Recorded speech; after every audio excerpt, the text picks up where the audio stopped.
ನಮಸ್ಕಾರ ಸ್ನೇಹಿತರೆ, ಕ್ರೀಡಾಯ್ ಕನ್ನಡ ವ್ಲಾಗ್ಸ್ಗೆ ಸ್ವಾಗತ. ನಾನು ಇವತ್ತಿನ ಈ ವಿಡಿಯೋದಲ್ಲಿ ಅನಂತ ಚತುರ್ದಶಿ ಹಬ್ಬವನ್ನು ಯಾರ್ಯಾರು ಆಚರಣೆ ಮಾಡ್ತಾರೆ, ಅದನ್ನು ಪೂಜಿಸೋದು ಹೇಗೆ, ಹಾಗೆ ಆ ದಿನ ಗಣೇಶ ವಿಸರ್ಜನೆ ಮಾಡೋದಾದರೆ ಯಾವ ಸಮಯದಲ್ಲಿ ಮಾಡಬೇಕು, ಈ ಎಲ್ಲದರ ಬಗ್ಗೆ ಮಾಹಿತಿಯನ್ನು ನೀಡ್ತಾ ಇದ್ದೀನಿ. ಒಂದು ವೇಳೆ ನೀವೇನಾದರೂ ಈ ಚಾನಲ್ಗೆ ಸಬ್ಸ್ಕ್ರೈಬ್ ಮಾಡಿಕೊಳ್ಳದೆ ಈ ವಿಡಿಯೋವನ್ನು ನೋಡ್ತಾ ಇದ್ದರೆ ದಯವಿಟ್ಟು ಸಬ್ಸ್ಕ್ರೈಬ್ ಮಾಡೋದನ್ನು ಮರಿಬೇಡಿ. ಬನ್ನಿ ಈಗ ತಡ ಮಾಡದೆ ವಿಡಿಯೋವನ್ನು ಶುರು ಮಾಡೋಣ.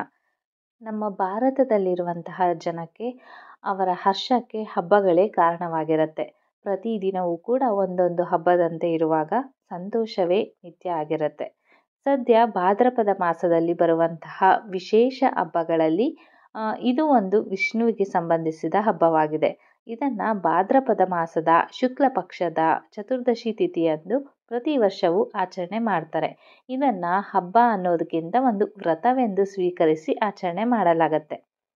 ಹಬ್ಬವೆಂದರೆ ಯಾವುದೇ ಉದ್ದೇಶಗಳು ಇಲ್ಲದೆ ಮಾಡುವಂತಹ ಒಂದು ಆಚರಣೆ. ಆದರೆ ವ್ರತ ಅಂದರೆ ಯಾವುದೋ ಒಂದು ಆಸೆಯನ್ನು ಪೂರೈಸಿಕೊಳ್ಳಲು ಮಾಡುವಂತಹ ಆಚರಣೆ. ಈ ಹಬ್ಬ ಅಥವಾ ವ್ರತದ ವೈಶಿಷ್ಟ್ಯವನ್ನು ನಾವು ಹಲವು ಪ್ರಕಾರದಲ್ಲಿ ನೋಡಬಹುದು. ಗಣೇಶ ಚತುರ್ಥಿಯು ಕಳೆದ 10ನೇ ದಿನಕ್ಕೆ ಗಣೇಶನನ್ನು ವಿಸರ್ಜಿಸುವುದು ಎನ್ನುವುದು ಒಂದು ಪದ್ಧತಿ ಇದೆ. ಇದಕ್ಕೆ ಪುರಾಣದ ಕಥೆಯೂ ಕೂಡ ಇದೆ.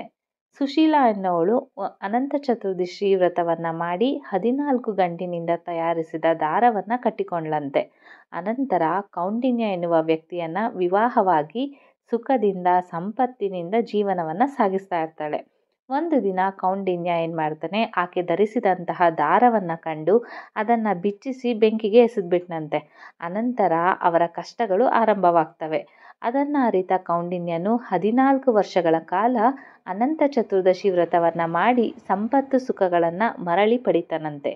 ಇನ್ನು ಇದು ಜೈನ ಧರ್ಮೀಯರಿಗೂ ಕೂಡ ಈ ದಿನ ಒಂದು ವಿಶೇಷವಾಗಿರುತ್ತೆ. ಆಷಾಢ ಶುಕ್ಲ ಏಕಾದಶಿ, ಶಯನ ಏಕಾದಶಿ, ಕಾರ್ತಿಕ ಶುಕ್ಲ ದ್ವಾದಶಿ, ಉತ್ಥಾನ ದ್ವಾದಶಿ ಇವೆರಡ ಮಧ್ಯದಲ್ಲಿ ಬರುವಂತಹ ದಿನ ಭಾದ್ರಪದದ ದ್ವಾದಶಿ. ಇದನ್ನು ಪರಿವರ್ತನ ದ್ವಾದಶಿ ಅಂತಲೂ ಕೂಡ ಕರೀತಾರೆ. ಅಂದರೆ ಯೋಗ ನಿದ್ರೆಯಲ್ಲಿ ಇರುವಂತಹ ವಿಷ್ಣುವು ತನ್ನ ಮಗ್ಗಿಲನ್ನು ಬದಲಾಯಿಸ್ತಾನಂತೆ. ಆದರೆ ಇಲ್ಲಿ ವಿಷ್ಣುವಿನ ಆರಾಧನೆ, ಉಪಾಸನೆ ಮುಖ್ಯವಾಗಿರುತ್ತೆ. ಇನ್ನು ಕಳಸ ಸ್ಥಾಪನೆಗೆ ಅಂತಲೇ ಒಂದು ಶುದ್ಧವಾದ ಸ್ಥಳವನ್ನು ಆರಿಸ್ಕೊಂಡು ಅಲ್ಲಿ ಬಾಳೆ ಎಲೆಯನ್ನು ಇಟ್ಟು ಅಕ್ಕಿಯನ್ನು ಹಾಕಿ ತಾಮ್ರ, ಹಿತ್ತಾಳೆ, ಬೆಳ್ಳಿ ಅಥವಾ ಬಂಗಾರದ ಕಲಶವನ್ನು ಇಟ್ಟು ಅದರ ಒಳಗೆ ನೀರು, ಮಾವಿನ ಎಲೆ, ತೆಂಗಿನಕಾಯಿ ಇರಿಸಿ ಮಹಾವಿಷ್ಣುವನನ್ನು ಆಹ್ವಾನಿಸಿ ಪೂಜೆಯನ್ನು ಮಾಡ್ತಾರೆ. ವಿಷ್ಣುವಿನ ಕಥೆಯನ್ನು ಕೇಳ್ತಾರೆ. ಅನಂತ ಶಯನನ ರೂಪದಲ್ಲಿ ಮಹಾವಿಷ್ಣುವು ಇರ್ತಾನೆ. ಅವನಿಗೆ ಷೋಡಶೋಪಚಾರಗಳಿಂದ ಪೂಜಿಸಿ ಜಗದ್ರಕ್ಷಕನ ಮಂತ್ರದಿಂದ ಅಭಿಮಂತ್ರಿಸಿದ ದಾರವನ್ನು ರಕ್ಷೆಯಾಗಿ ಕಟ್ಟಿಕೊಂಡು ಪ್ರಸಾದವನ್ನು ಸ್ವೀಕರಿಸಿ ಆಗಮಿಸಿದ ತಿಥಿಗಳಿಗೆ ಯಥೇಷ್ಟವಾದ ಭೋಜನವನ್ನು ನೀಡ್ತಾರೆ. ಹಾಗಾದರೆ ಅನಂತ ಚತುರ್ದಶಿಯ ದಿನಾಂಕ ಯಾವುದು? ಈ ಬಾರಿ 2024ರಲ್ಲಿ ಯಾವಾಗ ಅನಂತ ಚತುರ್ದಶಿ ಬಂದಿದೆ? ಹಾಗಾದರೆ ಪೂಜೆಯನ್ನು ಯಾವ ಸಮಯದಲ್ಲಿ ಮಾಡಬೇಕು? ಎಲ್ಲದರ ವಿಷಯವನ್ನು ತಿಳ್ಕೊಳ್ಳೋಣ. ನಾನು ಈಗ ಹೇಳ್ತಾ ಇರುವಂಥದ್ದು ವೈದಿಕ ಕ್ಯಾಲೆಂಡರ್ ಪ್ರಕಾರ ಅನಂತ ಚತುರ್ದಶಿ ತಿಥಿ 16ನೇ ತಾರೀಕು ಸೆಪ್ಟೆಂಬರ್ 2024ರಂದು ಮಧ್ಯಾಹ್ನ 3 ಗಂಟೆ 10 ನಿಮಿಷಕ್ಕೆ ಪ್ರಾರಂಭವಾಗುತ್ತೆ. ಚತುರ್ದಶಿ ತಿಥಿಯು 17ನೇ ತಾರೀಕು ಸೆಪ್ಟೆಂಬರ್ 2024ರಂದು ರಾತ್ರಿ 11 ಗಂಟೆ 44 ನಿಮಿಷಕ್ಕೆ ಕೊನೆಗೊಳ್ಳುತ್ತೆ. ಬೆಳಗಿನ ಜಾವದಿಂದಲೇ ಚತುರ್ದಶಿಯ ಮುಹೂರ್ತ ಆರಂಭ ಆಗೋದ್ರಿಂದ ಅನಂತ ಚತುರ್ದಶಿಯ ದಿನದಂದು ಬೆಳಗ್ಗೆ 6 ಗಂಟೆ 20 ನಿಮಿಷದಿಂದ ಬೆಳಗ್ಗೆ 11 ಗಂಟೆ 44 ನಿಮಿಷದವರೆಗೆ ಪೂಜಾ ಕಾರ್ಯಕ್ರಮಗಳನ್ನು ಆಯೋಜಿಸಿಕೊಳ್ಳಬಹುದು. ಇನ್ನು ಗಣೇಶ ವಿಸರ್ಜನೆಗೆ ಶುಭ ಸಮಯ ಯಾವುದು ಅಂತ ಅಂದರೆ ಹಿಂದೂ ವೈದಿಕ ಕ್ಯಾಲೆಂಡರ್ ಪ್ರಕಾರ ಗಣಪತಿ ವಿಗ್ರಹವನ್ನು ಮುಳುಗಿಸಲು ಶುಭ ಸಮಯ ಬೆಳಗ್ಗೆ 9 ಗಂಟೆ 23 ನಿಮಿಷದಿಂದ ರಾತ್ರಿ 9 ಗಂಟೆ 28 ನಿಮಿಷದವರೆಗೆ ಇರುತ್ತೆ. ಈ ಶುಭ ಸಮಯದಲ್ಲಿ ಗಣೇಶನ ವಿಗ್ರಹವನ್ನು ಮುಳುಗಿಸಿದರೆ ಪುಣ್ಯ ಫಲ ಸಿಗುತ್ತದೆ ಅನ್ನುವ ನಂಬಿಕೆ ಇದೆ. ಇನ್ನು ಮುಳುಗಿಸುವ ವಿಧಾನ. ಗಣೇಶನನ್ನು ಮುಳುಗಿಸುವ ಮೊದಲು ಮರದ ಪೀಠಾಸನವನ್ನು ತಯಾರಿಸಬೇಕಾಗತ್ತೆ. ಅದರ ಮೇಲೆ ಸ್ವಸ್ತಿಕ ಚಿಹ್ನೆಯನ್ನು ಹಾಕಿ ಗಂಗಾಜಲದಿಂದ ಶುದ್ಧೀಕರಿಸಬೇಕಾಗತ್ತೆ.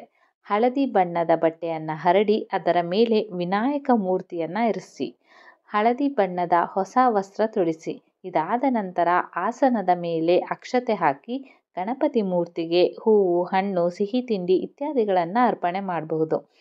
ಇನ್ನು ವಿಗ್ರಹವನ್ನು ಮುಳುಗಿಸೋ ಮೊದಲು ಅದನ್ನು ಸಂಪೂರ್ಣ ನಿಯಮಗಳು ಮತ್ತು ನಿಬಂಧನೆಗಳೊಂದಿಗೆ ಪೂಜಿಸಬೇಕಾಗತ್ತೆ. ಮತ್ತೊಮ್ಮೆ ತಮ್ಮ ಮನೆಗೆ ಮರಳುವಂತೆ ಗಣೇಶನನ್ನು ಪ್ರಾರ್ಥಿಸಬೇಕಾಗತ್ತೆ. ನಂತರ ಕುಟುಂಬದಲ್ಲಿ ಹೆಣ್ಣು ಮಕ್ಕಳು ಗಣಪನಿಗೆ ಆರತಿಯನ್ನು ಮಾಡ್ತಾರೆ. ಬಳಿಕ ಶಾಸ್ತ್ರೋಕ್ತವಾಗಿ ಗಣೇಶ ಮೂರ್ತಿಯನ್ನು ವಿಸರ್ಜನೆ ಮಾಡ್ತಾರೆ. ಪೂಜಾ ಕಾರ್ಯಕ್ರಮದಲ್ಲಿ ತಪ್ಪುಗಳಿದ್ದರೆ ಕ್ಷಮಿಸುವಂತೆ ಪ್ರಾರ್ಥನೆಯನ್ನು ಕೂಡ ಸಲ್ಲಿಸಬಹುದು. ಸೊ ನೋಡಿದ್ರಲ್ಲ ಫ್ರೆಂಡ್ಸ್, ಅನಂತ ಚತುರ್ದಶಿ ಯಾವಾಗ ಆರಂಭ ಆಗತ್ತೆ, ಗಣೇಶ ವಿಸರ್ಜನೆಯನ್ನು ಯಾವಾಗ ಮಾಡಬೇಕು, ಅದರ ಶುಭ ಮುಹೂರ್ತ, ಇದೆಲ್ಲದರ ಬಗ್ಗೆ ಮಾಹಿತಿಯನ್ನು ತಿಳ್ಕೊಂಡಿದ್ದೀರಾ. ಈ ಮಾಹಿತಿ ನಿಮಗೆ ಇಷ್ಟ ಆಯಿತು ಅಂತ ಭಾವಿಸಿದ್ದೀನಿ. ಇಷ್ಟ ಆದಲ್ಲಿ ನಮ್ಮ ವಿಡಿಯೋಗೆ ಒಂದು ಲೈಕ್ ಕೊಟ್ಟು ನಿಮ್ಮ ಅನಿಸಿಕೆ ಅಭಿಪ್ರಾಯಗಳನ್ನು ಕಮೆಂಟ್ ಬಾಕ್ಸ್ ಮೂಲಕ ತಿಳಿಸ್ಕೊಡಿ. ಹಾಗೆ ಈ ವಿಡಿಯೋವನ್ನು ಎಲ್ರಿಗೂ ಕೂಡ ಶೇರ್ ಮಾಡಿ, ಅವ್ರಿಗೂ ಕೂಡ ಈ ವಿಸರ್ಜನೆಯ ಮಾಹಿತಿಯನ್ನು ತಿಳಿಸಿ. ವಿಡಿಯೋವನ್ನು ಕೊನೆ ತನಕ ನೋಡಿದ್ದಕ್ಕೆ ತುಂಬ ಧನ್ಯವಾದಗಳನ್ನು ತಿಳಿಸ್ತಾ ಇದ್ದೀನಿ. ಹಾಗೆ ಮತ್ತೆ ಮುಂದಿನ ವಿಡಿಯೋದಲ್ಲಿ ಹೊಸ ಮಾಹಿತಿಯನ್ನು ನಿಮ್ಮ ಮುಂದೆ ತರ್ತೀನಿ ಅಂತ ಹೇಳ್ತಾ ವಿಡಿಯೋವನ್ನು ಮುಗಿಸ್ತಾ ಇದ್ದೀನಿ. ಎಲ್ಲರಿಗೂ ನನ್ನ ನಮಸ್ಕಾರಗಳು.